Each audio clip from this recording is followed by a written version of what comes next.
تابعین کی زندگی کے حالات و واقعات سے تعلق رکھنے والی ایک مشہور زمانہ کتاب سور من حیات التابعین یہ میرے ہاتھوں میں ہے۔ اس کے صفحہ نمبر 16 اور 17 سے میں آپ کے سامنے حضرت سیدنا امام اعظم ابو حنیفہ رحمۃ اللہ تعالی علیہ نعمان بن ثابت ان کا شہر مکہ میں دوران حج پیش آنے والا ایک واقعہ وہ میں آپ کے سامنے رکھوں گا کہ جس میں ایک بال بنانے والے حجام نے اتنے بڑے امام کی چند مسائل میں اصلاح کی ہے، اور اتنے بڑے امام نے اس حجام سے مسائل سیکھے بھی ہیں، ان پر عمل بھی کیا ہے، اور بعد میں اس کی تشہیر بھی کی ہے، اس کی نشر و اشاعت بھی کی ہے، اور اسے دوسروں تک پہنچایا ہے اور اسے لوگوں کو بتایا بھی ہے۔ اب اس کتاب کے جو الفاظ ہیں انہیں پڑھ کر کے اس کا ترجمہ میں آپ کے سامنے پیش کرتا ہوں۔ حدث الامام ابو حنیفۃ النعمان عن نفسہ، سیدنا امام اعظم ابو حنیفہ نعمان بن ثابت رحمۃ اللہ تعالی علیہ نے خود بیان کیا ہے، قال اخطأت فی 5 ابواب من المناسک بمکہ، کہ میں نے دوران حج شہر مکہ میں مناسک حج میں سے 5 مقامات پر 5 جگہوں پر 5 مسائل میں مجھ سے خطا سرزد ہوئی، بھول مجھ سے سرزد ہوئی، اور فعلمنیہا حجام، ان کی اصلاح ایک حجام نے کی، اس حجام نے مجھے وہ مسائل سکھائے اور بتلائے، ان مسائل میں میری اصلاح کی۔ وہ مسائل کون کون سے ہیں؟ وَذَلِكَ أَنِّي أَرَدْتُ أَنْ أَحْلِقَ لِأَخْرُجَ مِنَ الْإِحْرَامِ، احرام کی پابندیوں سے باہر آنے کے لیے میں نے یہ چاہا کہ اپنا سر منڈواؤں اور احرام کی پابندیاں ختم ہو جائیں۔ تو جب میں نے یہ ارادہ کیا فَأَتَيْتُ حَلَّاقًا، تو میں ایک نائی کے پاس آیا، ایک بال بنانے والے کے پاس آیا، وَقُلْتُ، اور میں نے اس سے کہا، بِكَمْ تَحْلِقُ لِي رَأْسِي، کہ سر مونڈنے کا آپ کتنا پیسہ لیں گے، کیا قیمت لیں گے؟ تو اب یہ پہلی غلطی تھی، اور نائی کی پہلی اصلاح سنیں، وہ کہتا ہے فَقَالَ هَدَاكَ اللَّهُ، نائی یہ کہتا ہے امام اعظم ابو حنیفہ کو کہ اللہ آپ کو ہدایت عطا فرمائے، اور پھر آگے کہتا ہے النسک لا یشارط فیہ، کہ یہ سر منڈوانا عام سر منڈوانے کی طرح نہیں ہے، یہ تو مناسک حج میں سے ہے، اور یہ عبادت ہے،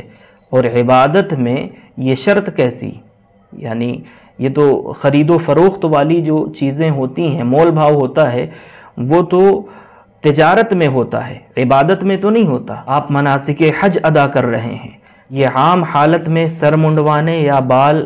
ترشوانے کی طرح نہیں ہے، بلکہ یہ مناسک حج میں سے ہے، اور یہ عبادت ہے، اور عبادت میں اجرت کی شرط لگانا، مول بھاؤ کرنا یہ مناسب نہیں ہے۔ پھر اس نے کہا اجلس وَعْتِ مَا يَتَيَسَّرُ لَكَ، آپ تشریف رکھیں اور جو مناسب ہو، جو دے سکتے ہوں وہ دے دیجئے گا، آپ تشریف رکھیں، میں آپ کا بال بناتا ہوں، سر مونڈتا ہوں۔ حضرت امام اعظم ابو حنیفہ فرماتے ہیں فَخَجِلْتُ وَجَلَسْتُ، مجھے شرمندگی ہوئی، شرماتے شرماتے میں بیٹھ گیا۔ پھر اب دوسری جگہ وہ نائی اصلاح کرتا ہے، فرماتے ہیں حضرت امام اعظم ابو حنیفہ غیر انی جلست منحرفا عن القبلہ، اب اتنی بات ہو چکی تھی تو بے توجہی اور بے دھیانی کی وجہ سے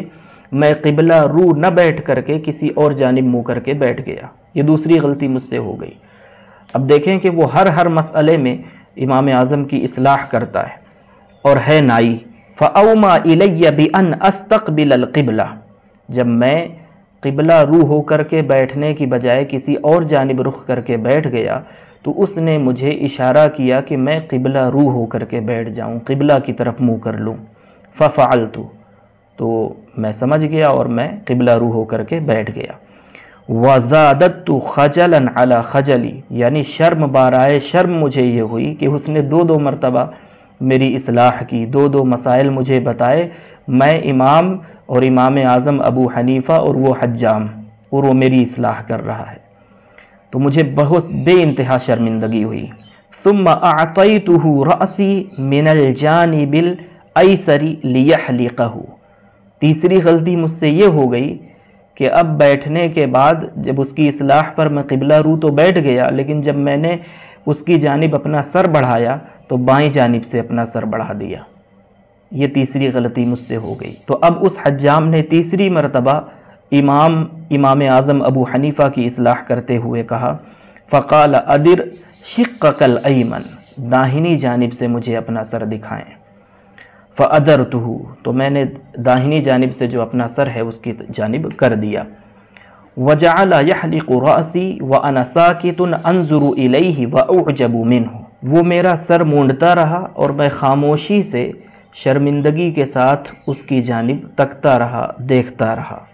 تعجب کے ساتھ، شرمندگی کے ساتھ اس کی جانب دیکھتا رہا۔ فقال لی ما لی اراک ساکتا، یہ اب چوتھی اصلاح وہ کرنے جا رہا ہے نائی۔ اس نے کہا آپ خاموش کیوں بیٹھے ہیں؟ کبر، تکبیر پڑھتے رہیے۔ تو جب اس نے تکبیر پڑھنے کے لیے کہا فجعلت اکبر حتی قمت لاذهب، تو پھر جب تک وہ میرا سر مونڈتا رہا، جب تک بال بناتا رہا، تب تک میں تکبیر بلند کرتا رہا، تکبیر پڑھتا رہا، یہاں تک کہ میں جانے لگا۔ جب میں جانے لگا فقال این ترید، تو اس نے مجھ سے پوچھا کدھر کا ارادہ ہے، کہاں جا رہے ہیں؟ فقلت ارید ان امضی الی رحلی، تو آج کے ہمارے زمانے میں جس طرح لوگ ہوٹلز میں ہوتے ہیں اور کہیں نہ کہیں ان کا ٹھکانہ ہوتا ہے، روم ہوتا ہے بلڈنگز میں کہیں، تو اگر آج کے وقت میں کوئی ان سے پوچھے کہاں جا رہے ہیں تو وہ جواب دے گا کہ اپنے کمرے جا رہا ہوں، روم پہ جا رہا ہوں۔ اس زمانے میں اس طرح کی جو سہولتیں ہیں وہ نہیں تھیں، تو لوگ خیموں میں رہتے ہوں گے یا جہاں بھی ان کا ڈیرا ہوگا، جس طرح سے بھی ٹھہرے ہوں گے، تو انہوں نے یہ جواب دیا کہ میں اس جگہ پر جا رہا ہوں جہاں ہمارا قیام ہے، جہاں ہم ٹھہرے ہوئے ہیں، اپنے ڈیرے پر جا رہا ہوں۔ تو اب اس نے اگلی اصلاح کی اور اس نے کہا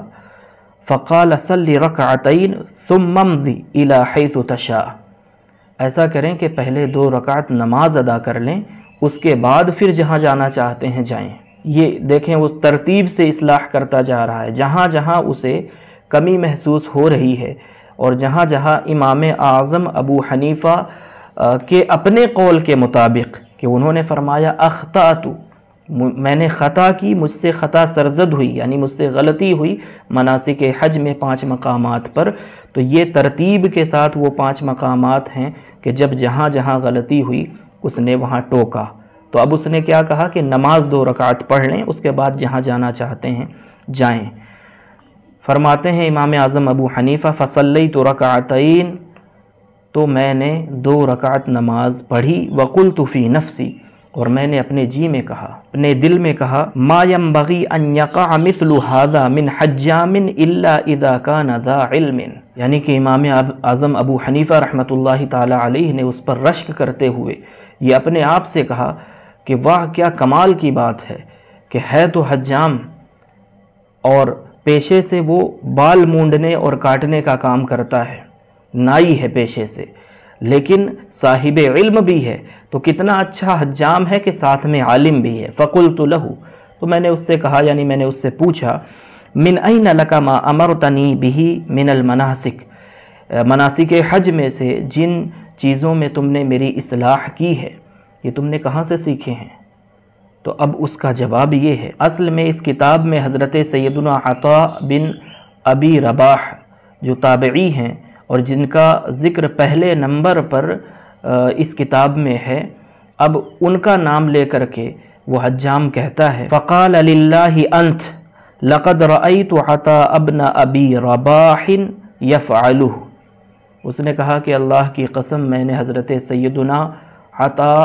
ابن ابی رباح رحمۃ اللہ تعالی علیہ جو کہ جلیل القدر تابعی ہیں اور جلیل القدر صحابہ کے شاگرد ہیں، میں نے انہیں ایسا ہی کرتے ہوئے دیکھا ہے، تو فأخذتہ عنہ، تو جب انہیں ایسا کرتے ہوئے دیکھا ہے تو میں نے ان سے یہ تمام چیزیں سیکھ لی ہیں۔ یعنی کام ہے بال بنانے کا، سر مونڈنے کا، نائی ہے بال کاٹنے کا، اور یہ کام کرتے کرتے اس نے شہر مکہ میں اور حرم میں حضرت عطاء کو دیکھ کر کے، تابعی کو دیکھ کر کے ان سے یہ معمولات اس نے سیکھ لیے، اور کہتا ہے ووجہت الیہ الناس، اور اب میں لوگوں کو یہ مسائل بتلاتا رہتا ہوں، انہیں سکھاتا رہتا ہوں۔ بہت ہی انٹرسٹنگ تھا یہ واقعہ، اس لیے میں نے یہ چاہا کہ اسے آپ کے ساتھ شیئر کروں تاکہ آپ بھی اس سے لطف اندوز ہوں اس میں 3 شخصیتوں کے کمالات ہمیں نظر آتے ہیں۔ ایک تو حضرت سیدنا عطاء بن ابی رباح جو کہ جلیل القدر تابعی ہیں، جن کا ذکر پہلے نمبر پر اس کتاب میں کیا گیا ہے۔ تو ان کی کیا شان اور کیا عظمت ہوگی کہ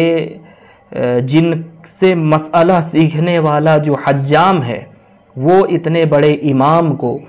ان مسائل کا درس دے رہا ہے اور ان کی اصلاح کر رہا ہے، اور وہ امام، اب ان کا دوسرا کمال حضرت امام اعظم ابو حنیفہ کا یہ ہے کہ وہ اتنے بڑے امام ہو کر کے ان کو یہ خیال نہیں آتا کہ یہ حجام کیا میری اصلاح کرے گا، یہ کیا مجھے مسائل بتائے گا، میں تو دنیا کو، پوری امت کو مسائل سکھاتا اور بتلاتا ہوں۔ ایسا تکبر، ایسا غرور، ایسا گھمنڈ ان کے اندر نہیں آتا، بلکہ وہ عاجزی کے ساتھ اور شکر مندی کے جذبے کے ساتھ اس حجام سے اتنا بڑا امام اپنی اصلاح کرواتا ہے، وہ مسائل سیکھتا ہے اور سیکھنے کے بعد پوری امت کو پھر وہ آگے بتاتا بھی ہے، آگے وہ سناتے ہیں، بتاتے ہیں حضرت امام اعظم ابو حنیفہ کہ میرے ساتھ ایسا ہوا تھا اور اس حجام سے میں نے یہ مسئلے سیکھے ہیں، یہ انہوں نے خود بیان کیا۔ تو حق کہیں سے بھی مل رہا ہو، علم نافع کہیں سے مل رہا ہو تو اسے لینے میں کسی طرح کی کوئی جھجک، کوئی شرم اور کوئی عار نہیں ہونی چاہیے۔ حضرت امام اعظم ابو حنیفہ سے یہ سیکھنے کو ملا۔ اور حجام جو کہ سب سے باکمال ہے، اس سے یہ سیکھنے کو ملا کہ پیشہ آپ کا کوئی بھی ہو، کام آپ کچھ بھی کرتے ہوں، لیکن رسول اللہ صلی اللہ تعالیٰ علیہ وسلم کی شریعت اور دین کا علم آپ کو جب جہاں سے ملے صحیح ذرائع سے، تو آپ اسے نہ صرف یہ کہ لے لیں بلکہ لینے کے بعد اسے محفوظ بھی رکھیں اور اسے آگے لوگوں تک پہنچائیں اور لوگوں کی اصلاح کرتے رہیں۔ یہی ہے امر بالمعروف اور نہی عن المنکر، بھلائی کا حکم دیتے ہوئے، برائیوں سے خود بچتے ہوئے اور لوگوں کو بچانے کی تلقین کرتے ہوئے ہم اپنی زندگی گزاریں۔ یہی اس امت کا خاصہ ہے جو اللہ رب العزت نے قرآن مجید میں بیان فرمایا ہے، جس کا بہترین نمونہ ہمیں یہ حجام نظر آتا ہے کہ جس نے حضرت سیدنا امام اعظم ابو حنیفہ کی اصلاح کی اور مناسک حج میں سے یہ 5 مسائل انہیں بیان کیے اور انہیں بتلائے۔ تو حضرت سیدنا عطاء بن ابی رباح، حضرت سیدنا امام اعظم ابو حنیفہ نعمان بن ثابت اور وہ حجام رحمہم اللہ اجمعین، ان سے ہم نے یہی سیکھا ہے کہ بطور مسلمان آپ کا جو بھی پیشہ ہو، آپ جس بھی حلال ذریعے سے اور طریقے سے رزق کماتے ہوں اور جو کچھ بھی آپ کا پیشہ ہو، لیکن آپ سب سے پہلے مسلمان ہیں اور مسلمان ہونے کی حیثیت سے آپ کو پہلے نمبر پر شریعت کا علم ہونا چاہیے اور حلال اور حرام کی تمیز ہونا چاہیے۔ اور اس لحاظ سے اس حجام سے ہمیں یہ انسپریشن ملتا ہے کہ ہمیں سیکھنا بھی ہے، اور سیکھنے کے بعد اگر ہمارے سامنے کوئی غلطی کر رہا ہے، پختہ علم ہونا چاہیے، دلیل اور ثبوت کے ساتھ آپ کے پاس علم ہونا چاہیے۔ اگر ہے اور آپ کے سامنے کوئی غلطی کرتا ہے تو دیکھیں کہ امام اعظم جیسی شخصیت ہے، اس کے باوجود اس نے اصلاح کی، ہچکچاہٹ کا شکار وہ نہیں ہوا، ڈرا نہیں، روب میں نہیں آیا، علم کے روب میں یا شخصیت کے روب میں، اس نے انہیں اطمینان کے ساتھ بتایا، اور اپنا بڑکپن ظاہر کرنا بھی اس میں اس کا مقصود نہیں تھا، خالص اصلاح کرنا نیت تھی۔ تو ہم اس طرح کا علم سیکھیں بھی، اور ہمارے سامنے اگر کوئی غلطی کرے تو پیار کے ساتھ اور خلوص کے ساتھ، للہیت کے ساتھ، لوجہ اللہ اس کی اصلاح کر دیں۔ یہی اتنی گفتگو کا مقصد تھا۔ اللہ رب العزت ہم سب کو علم نافع عطا فرمائے، آمین یا رب العالمین، بجاہ سید المرسلین، وما توفیقی الا باللہ۔